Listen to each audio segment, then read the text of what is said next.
सुन, हामी सबै यसलाई भाग्य चम्काउने धातु भनेर चिन्छौं, होइन त? तर के कहिले सोच्नु भएको छ कि कहिलेकाहीँ यही सुनले नै हाम्रो दुर्भाग्यको ढोका पनि खोल्न सक्छ? आउनुहोस्, आज हामी सुनका ती 7 रहस्यबारे कुरा गरौं जसले बताउँछ किन हातमा आएको भाग्य पनि फुत्केर जान्छ। एउटा पुरानो भनाइ छ नि, सुन पाउनु भाग्य हो तर सुन जोगाउनु कला हो। तर के हो त यो कला? सायद हामीमध्ये धेरैलाई यो कुरा थाहा नै छैन। तर साँच्चै सोच्नुस् त, किन हातमा आएको सुन एकाएक हराएर जान्छ? कहिले चोरी हुन्छ, कहिले बाध्यताले बेच्नुपर्छ, अनि कहिले त जीवनको उतार चढावमा कता बिलाउँछ पत्तै हुँदैन। आखिर किन हुन्छ यस्तो? यसको जवाफ सायद हामीले लगाउने सुनको आफ्नै ऊर्जामा लुकेको हुन सक्छ। हो, सुनको आफ्नै एउटा शक्ति हुन्छ। त्यसो भए ल यो रहस्यको पहिलो पत्र खोलौं है त। हाम्रो पहिलो खण्ड छ ऊर्जा र भावनाका गल्तीहरू। यहाँ हामी हेर्नेछौं कसरी हाम्रो आफ्नै भावना र वरपरको नदेखिने शक्तिले सुनको चमकलाई फिका बनाइदिन सक्छ। पहिलो रहस्य, र सायद यो सबैभन्दा ठूलो गल्ती हो जुन हामीमध्ये धेरैले थाहै नपाई गरिरहेका हुन्छौं, त्यो हो रिस। हो, रिस। प्राचीन वैदिक मान्यता अनुसार सुनलाई एकदमै पवित्र र सकारात्मक ऊर्जा भएको धातु मानिन्छ। अब सोच्नुस् त, जब कोही व्यक्तिले सुन लगाएर रिस, ईर्ष्या वा घृणा जस्ता नकारात्मक भावना मनमा ल्याउँछ, त्यसले सुनको त्यो सकारात्मक ऊर्जालाई तुरुन्तै कमजोर बनाइदिन्छ। अनि यसको असर के हुन्छ? पैसाको प्रवाहमा बाधा आउन थाल्छ, बन्न लागेका कामहरू बिग्रिन्छन्, र अचम्मको कुरा, अन्ततः सुन आफैले शरीर छाड्ने बाटो खोज्न थाल्छ। जब ऊर्जा नै नकारात्मक भयो भने सुनले धनलाई कसरी तान्न सक्छ र? अब लागौं दोस्रो रहस्यतर्फ। यो एउटा यस्तो बानी हो जुन हामीमध्ये धेरैले आरामको लागि अपनाएका हुन्छौं, तर यसले हाम्रो भाग्यमा नसोचेको असर पारिरहेको हुन सक्छ।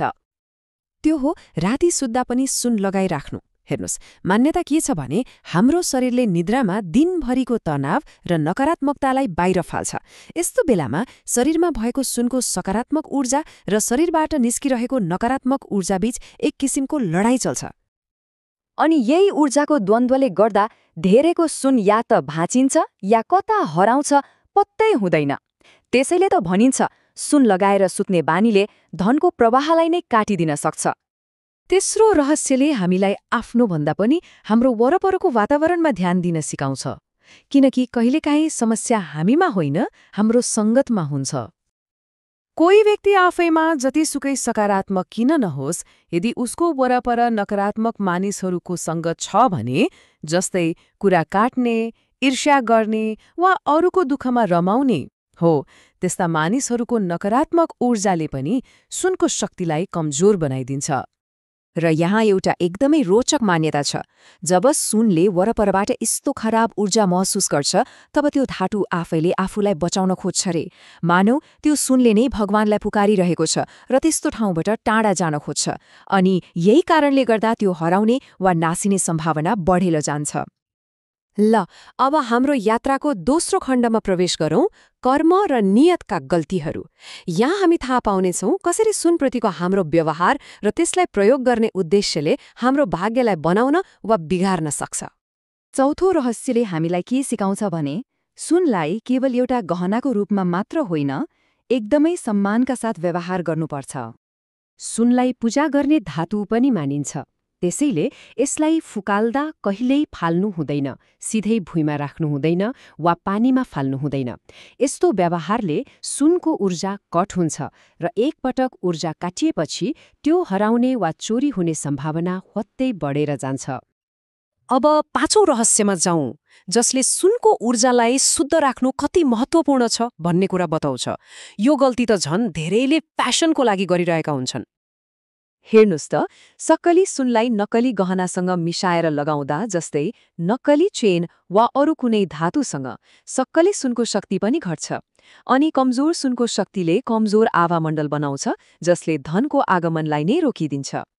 छैटौं रहस्य, यसलाई त यस परम्परामा एक अत्यन्तै महत्त्वपूर्ण र कहिले नचुक्ने नियम मानिन्छ।